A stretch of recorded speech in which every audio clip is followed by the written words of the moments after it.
মনে রাখবেন, খুব মনোযোগ দিয়ে শুনুন। মিজান ভাইয়ের আব্বাজানের সবে সানিতে এসে আমরা জলসা শেষে একটু তাবারক খাবো, খানা খাবো।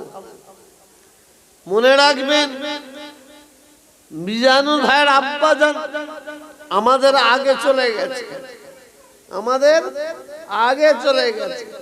তার কাতারটা আগে, এর পরের কাতার কিন্তু আপনার আমার জন্য অপেক্ষা করছে, অপেক্ষা করছে। কোরআন পাকের মধ্যে আল্লাহ ঘোষণা করে দিয়েছেন, বলে দিয়েছেন, জানিয়ে দিয়েছেন, বিসমিল্লাহির রহমানির রহিম, কুল্লু নাফসিন যায়িকাতুল মউত।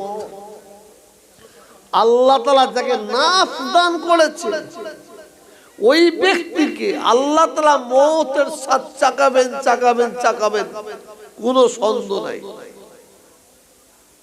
আপনার বাপ আমার বাপ, আপনার মা আমার মা, আপনার দাদা আমার দাদা, আপনার নানি আমার নানি, আপনার আত্মীয় স্বজন আমার আত্মীয় স্বজন আমাদের আগে গেছে, পরে কিন্তু আমরা আমাদের যেতে হবে।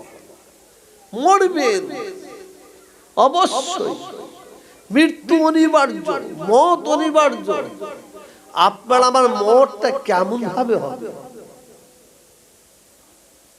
কিভাবে হবে, কি অবস্থায় হবে, এটা ভেবেছেন? ভেবেছেন? এ নিয়ে চিন্তা করেছেন? এ নিয়ে চিন্তা করার আমাদের টাইম নাই, সময় নাই।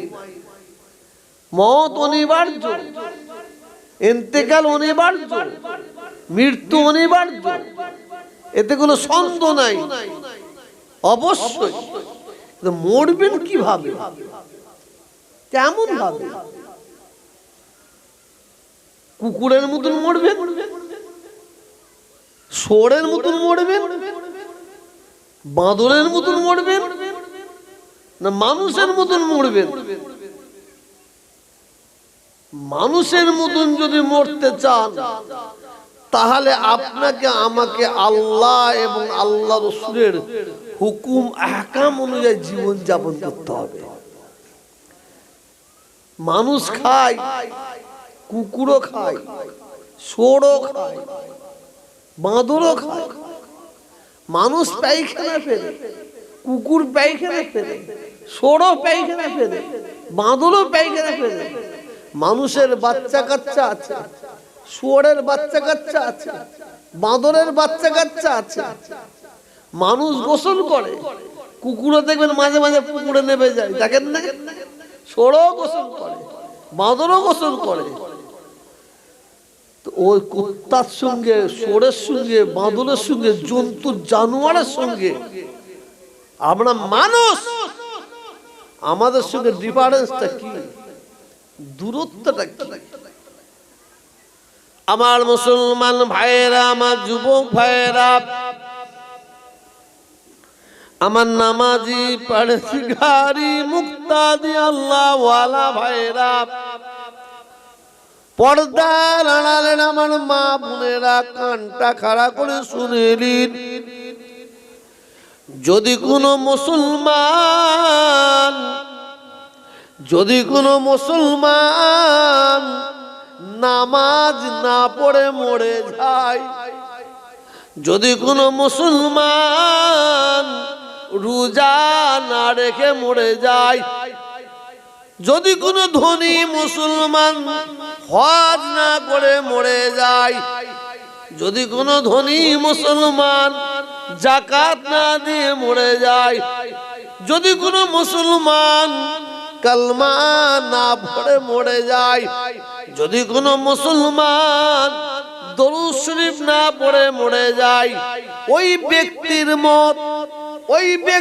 মত একটা ষোঁড়ের মত, ওই ব্যক্তির মত একটা কুত্তার মত, ওই ব্যক্তির মত একটা বাঁদরের মত, ওই ব্যক্তির মত জন্তুর জানোয়ারের মত এক,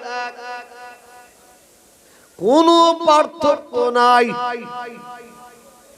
ওই ব্যক্তিরা যদি মরে যায়, ওদের পায়ে যদি দড়ি বেঁধে নিয়ে কুকুরের মতন টেনে টেনে সাড়ে গাদায় ফেলে দেওয়া হয়, কোনো অসুবিধে হবে না, হবে না। তবে আমরা সাড়ে গাদায় ফেলি না কেন? দুর্গন্ধ ছড়াবে, জীবাণু ছড়াবে। আল্লাহ রাব্বুল আলামিন দয়াময়, দয়া সাগর। কোরআন পাকের মধ্যে এক জায়গায় নয়, দু জায়গায় নয়, 82টা জায়গায় আল্লাহ ঘোষণা করছেন। 82 বার আপনাকে আমাকে 82 বার জানিয়ে দিয়েছেন, ওয়াকিমুস সালাত, ওয়াকিমুস সালাত, ওয়াকিমুস সালাত, তোমরা নামাজ কায়েম করো। কি বললেন? জোরে বলুন। নামাজ পড়তে বলেন, নামাজ কায়েম করো, নামাজকে প্রতিষ্ঠিত করো। আলু চাষ হবে, আপনাদের এখানে একটু খুঁড়বো, খুঁড়ে বীজ আলু একটা বসিয়ে দেবো, দিয়ে মাটি চাপা দেবো, আলু হবে? এই কথা বলেন না কেন? হবে না। তাহলে আলু চাষ করতে গেলে মাটিটাকে ভালো তারে রিফাইন করতে হবে, সার দিতে হবে, সময় সময় পানি দিতে হবে। তারপরে দেখবেন একটা আলু বসিয়েছেন, একের জায়গায় আপনি 10টা আলু পাবেন। আলু বসালে হবে না, নামাজ পড়লে হবে না, নামাজকে কায়েম করতে হবে, নামাজকে প্রতিষ্ঠিত করতে হবে। আপনি নামাজ পড়বেন হারাম খাবেন, নামাজ পড়বেন সুদ খাবেন, নামাজ পড়বেন ঘুষ খাবেন, নামাজ পড়বেন মদ খাবেন, নামাজ পড়বেন গাঁজা খাবেন, নামাজ পড়বেন ছেলের বিয়ে দেবেন, কোন টাকা পয়সা নেবেন, যৌতুক নেবেন, অত সহজ নেই বাবা। কোরআন পাকে আল্লাহ 82টা বার বলতেন নামাজ, নামাজ, নামাজ, ওয়াকিমুস সালাত, নামাজ কায়েম করো, নামাজ প্রতিষ্ঠিত করো। আজকে এই মিজান ভাই বাপের জন্য সর্বেশানি করছে, হাজার বলবো না, লাখ লাখ টাকা খরচা করছে।